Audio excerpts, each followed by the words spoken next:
ಏನು ನೀವು ಮೀಡಿಯಾದವ್ರು ಯಾವಾಗ ಚೇಂಜ್ ಮಾಡಬೇಕು ಅಂತೀರೋ ನೀವು ಅವಾಗ ಬರ್ಕತ್ತಾ ಇರಿ ಅಷ್ಟೇ. ಎಲ್ಲ ನವೆಂಬರು, ಡಿಸೆಂಬರು, ಜನವರಿ 6, ಜನವರಿ 9 ಡೇಟ್ಗಳೆಲ್ಲ ಹಾಕೊಂತಾರೆ.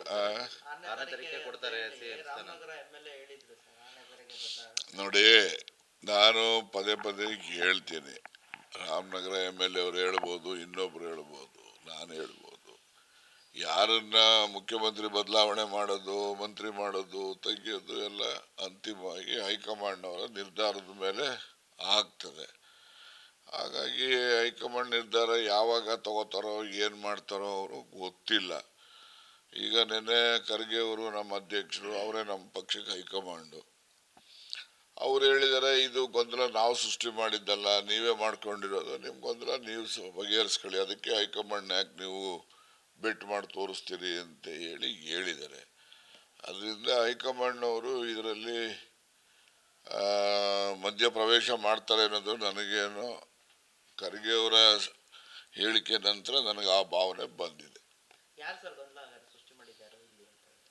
ಖರ್ಗೆ ಅವರು ಹೇಳಿದಾರಲ್ಲ, ರಾಜ್ಯ ಮಟ್ಟದಲ್ಲಿ ನೀವು ಮುಖಂಡರುಗಳು ಮಾಡ್ಕೊಂಡಿರ್ತಕ್ಕಂಥ ಗೊಂದಲ, ಒಬ್ಬನ ಕೈಯಲ್ಲಿ ಗೊಂದಲ ಸೃಷ್ಟಿ ಮಾಡೋಕ್ಕಾಗಲ್ಲ, 16 ಜನ ಸೇರಿದಾಗ ತಾನೇ ಗೊಂದಲ ಆಗೋದು. ಹಾಗಾಗಿ ರಾಜ್ಯ ಮಟ್ಟದಲ್ಲಿ ನೀವು ಗೊಂದಲ ಸೃಷ್ಟಿ ಮಾಡ್ಕೊಂಡಿದ್ರೆ ನೀವೇ ಬಗೆಹರಿಸ್ಕೊಳ್ಳಿ, ಹೈಕಮಾಂಡ್ ಕಡೆ ನೀವು ಬೆಟ್ ಮಾಡಿ ತೋರಿಸ್ಕೊಡುದು ಅಂತ ಅವರು ಸ್ಪಷ್ಟವಾಗಿ ಖರ್ಗೆ ಅವರು ಹೇಳಿದ್ದಾರೆ. ಹಾಗೆಲ್ಲ ಹೇಳಿದ ಮೇಲೆ ಖರ್ಗೆ ಅವರು ಹೇಳಿದಂಥ ಹೇಳಿಕೆ ಆಧಾರದ ಮೇಲೆ ನಾನು ಅಭಿಪ್ರಾಯ ಪಡ್ತಕ್ಕಂಥದ್ದು, ಈ ವಿಷಯದಲ್ಲಿ ಹೈಕಮಾಂಡ್ನವರು ಮಧ್ಯಪ್ರವೇಶ ಮಾಡಲಿಕ್ಕಿಲ್ಲ ಅಂತಕ್ಕಂಥದ್ದು ನನ್ನ ಸ್ಪಷ್ಟ ಅಭಿಪ್ರಾಯ.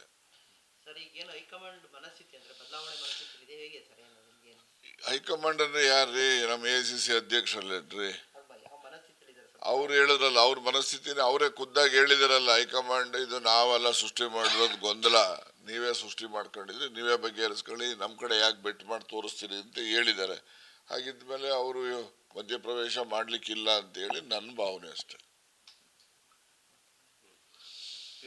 ಓಕೆ, ಏನಾಗ್ಬೋದ್ರಿ? ಏನಾಗ್ತದೆ ಅಂದ್ರೆ, ಈಗ ಏನ ಆಗಬಹುದು ಅನ್ನೋದನ್ನ ಭವಿಷ್ಯ ಹೇಳಲಿಕ್ಕೆ ಆಗೋದಿಲ್ಲ. ಏನೇ ಆಗ್ಬೇಕಾದ್ರೂ ಕೂಡ ಅದು ಅಂತಿಮವಾಗಿ ಹೈಕಮಾಂಡ್ನವರ ನಿರ್ಣಯದ ಮೇಲೆ ಅವಲಂಬನೆ ಆಗಿರುತ್ತೆ.